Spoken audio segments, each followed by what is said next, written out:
Hi friends, welcome to రేమచ్చ YouTube channel. టీ20 ప్రపంచ కప్లో టీమిండియా ఒక అరుదైన రికార్డు అయితే సృష్టించడం జరిగింది. అదేవిధంగా ఒక చెత్త రికార్డును మాత్రమైతే నమోదు చేయడం జరిగింది. అసలు రెండు రికార్డుల గురించి పూర్తి డీటెయిల్ తెలుసుకునే ముందు మా ఛానల్ సబ్స్క్రైబ్ చేసుకోండి. పక్కన ఉన్న బెల్ ఐకాన్ మాత్రమైతే క్లిక్ చేసి పెట్టుకోండి. ఫర్దర్గా మేము వీడియోలు అప్లోడ్ చేసినప్పుడు మీకు నోటిఫికేషన్ వస్తుంది. టీ20 ప్రపంచ కప్ 2024లో పాకిస్తాన్తో జరిగిన మ్యాచ్లో టీమిండియా అద్భుతమైన విజయం అయితే సాధించింది. లో స్కోర్ మ్యాచ్ అయినా హై టెన్షన్ క్రియేట్ చేసిందని చెప్పుకోవచ్చు.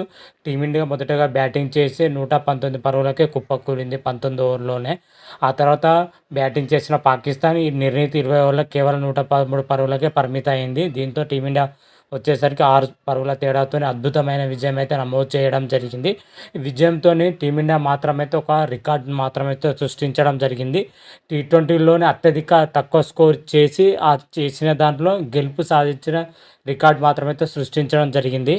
టీమిండియా వచ్చేసరికి ఇప్పటి వరకు టీ20లో అత్యల్ప స్కోర్ వచ్చేసరికి 2012లో వచ్చేసరికి 139 రన్స్ చేయడం జరిగింది.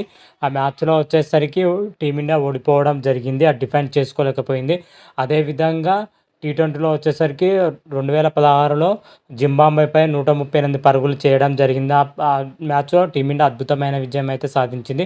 అదేవిధంగా టీ20 ప్రపంచ కప్ 2016లో వచ్చేసరికి బంగ్లాదేశ్ పైన 146 పరుగులు చేసింది. ఆ మ్యాచ్లో కూడా మన టీమిండియా మాత్రమైతే అద్భుతమైన విజయం అయితే సాధించింది. ఓవరాల్గా లో స్కోర్ చేసినప్పుడు టీమిండియా మాత్రమైతే సమిష్టిగా రాణించి మెరుగైన విజయాలు అయితే నమోదు చేయడం జరిగింది. టీమిండియా మాత్రమైతే లో స్కోరింగ్ మ్యాచ్లో కూడా టీమిండియా రికార్డు అయితే సృష్టించడం జరిగింది విజయాలలో. అదేవిధంగా టీమిండియా వచ్చేసరికి ఒక చెత్త రికార్డుని అయితే నమోదు చేయడం జరిగింది. పాకిస్తాన్తో ఇప్పటి వరకు మనకైతే ఐసీసీ టోర్నీలో 8 మ్యాచ్లు అయితే ఆడడం జరిగింది. 8 మ్యాచ్లో పాకిస్తాన్ 1 గెలవగా ఇండియా వచ్చేసరికి 7 మ్యాచ్లు గెలవడం జరిగింది. ఇప్పటి వరకు పాకిస్తాన్ పైన టీమిండియా ఎప్పుడు కూడా ఆల్అవుట్ కాలేదు. ఇదే ఫస్ట్ టైం ఆల్అవుట్ కావడం. ఇదే మన టీమిండియా సృష్టించిన చెత్త రికార్డ్ అని చెప్పుకోవచ్చు. టీ20 ప్రపంచ కప్లో టీమిండియాకు ఇది 4వ అత్యల్ప స్కోర్ అని చెప్పుకోవచ్చు.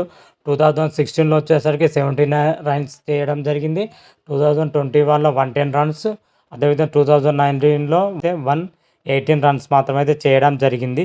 ఓవరాల్గా మ్యాచ్ గెలిచినా కానీ చెత్త రికార్డుని అయితే నమోదు చేయడం జరిగింది టీమిండియా మాత్రమైతే. టీమిండియా ఇదే లో స్కోరింగ్ మ్యాచ్లో ఒకటి అయితే రికార్డు సృష్టించడం జరిగింది. ఒకటేమో చెత్త రికార్డుని అయితే నమోదు చేయడం జరిగింది. 2 విభాగాలు అయితే టీమిండియా అయితే రికార్డ్ అయితే సృష్టించిందని చెప్పుకోవచ్చు.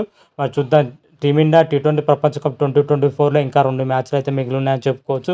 సూపర్ 8కి చేరాలంటే టీమిండియా ఒక మ్యాచ్ గెలిస్తే సూపర్ 8కి అయితే అర్హత సాధిస్తుంది. మరి చూద్దాం, తర్వాత జరగబోయే మ్యాచ్లు వచ్చేసరికి కెనడాతోని యూఎస్ఏతోని అయితే టీమిండియా తలపడుతుంది. ఆ 2 మ్యాచ్లో ఏ మ్యాచ్ గెలిచినా సూపర్ 8 పోతుంది. మరి తర్వాత జరగబోయే మ్యాచ్లో మరి టీమిండియా ప్రదర్శన ఎలా ఉంది, ఏ విధంగా ఉంది అనేది నెక్స్ట్ వీడియోలో క్లియర్ కట్గా అయితే తెలుసుకుందాం. అంతవరకు మీకు ఈ వీడియో కానీ నచ్చినట్టయితే లైక్ చేయండి, షేర్ చేయండి. మరిన్ని వీడియోల కోసం మా ఛానల్ సబ్స్క్రైబ్ చేసుకోండి.